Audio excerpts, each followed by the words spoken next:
Well, hello. Welcome back to another exciting edition of Coffee with Stephen. So, this week's blog is entitled Enjoy the Hummus and a Blood Feud to Boot.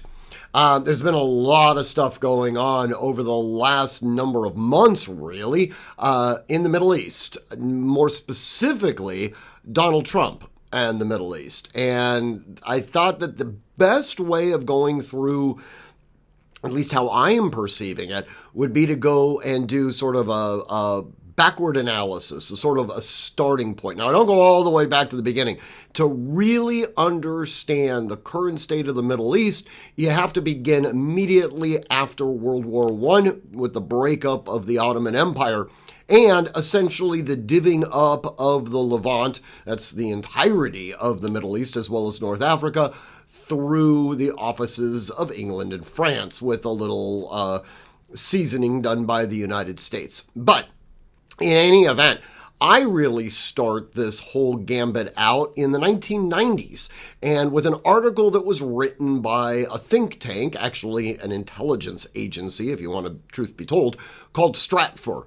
And in that article, Stratfor had effectively said that, look, we meaning the United States, can no longer be the ally to Israel. Instead, we need to be the ally to Iran.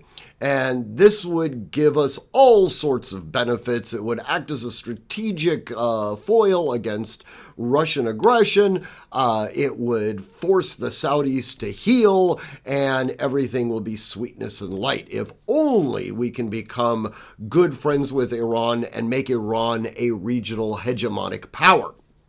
The article was completely It was devoid of any intelligence. It was absolute garbage.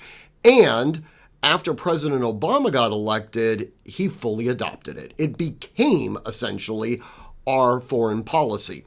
When Donald Trump 1.0 took office, he completely obliterated it. He essentially went back to the very beginning, actually bolstered our relationship with Israel, immediately put the screws to Iran, and developed the Abraham Accords. The Abraham Accords ultimately led to what took place on October 7th with Hamas's aggression against Israel. They did not, Hamas being a proxy of Iran, did not want Saudi Arabia and Israel formulating an actual peace agreement and with that bilateral trade.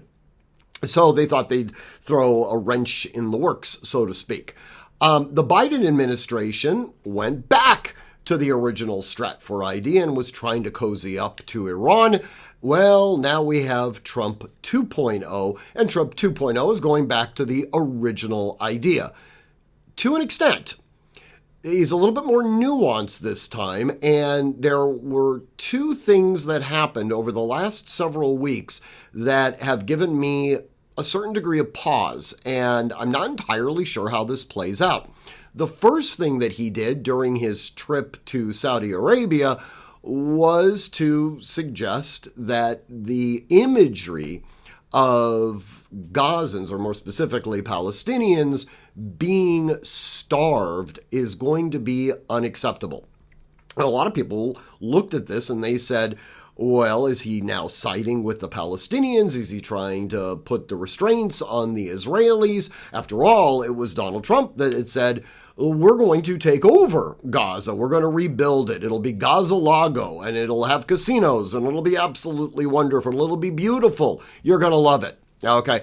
And the rest of the Middle East, well, they're just going to have to absorb the Palestinians. So this was sort of where we were going. And then all of a sudden we had this potentially perceptible shift that occurred in Saudi Arabia. It was strong enough of a shift that both the UK Prime Minister as well as the President of France sort of agreed, and they just jumped on that bandwagon.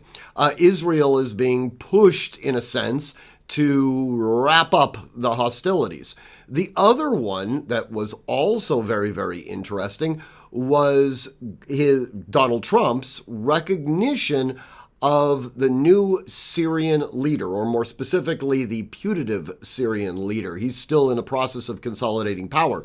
after Assad left Syria in the dead of night and went to Russia to seek asylum, there were a number of coalitions that started vying for control. One of them was an Al-Qaeda offshoot.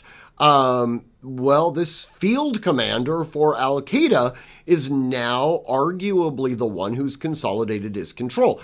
He will tell you that he's not a member of Al-Qaeda, nor does he believe in terrorism. In fact, he's quite dapper. He's a humanitarian. He wants to bring peace to the Middle East, yada, yada, yada, yada. And, in fairness, he may be. I don't know. But Donald Trump has certainly looked at him and said, yes, this is somebody that we're going to embrace. More specifically, we're going to start developing trade relations with Syria.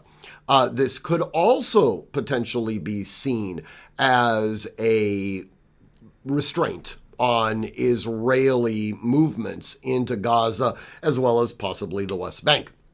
So it's very complicated, but what it does show is that Donald Trump is trying to force an endgame. I have deep concerns about this. Artificial endgames oftentimes don't work out the way that you had originally intended. And in fact, because it has an artificial timeline placed on it, it can actually ratchet up the violence. So we're going to have to wait and see. I'm not entirely sure, to be quite honest with you, whether Donald Trump even knows what the final outcome is going to look like.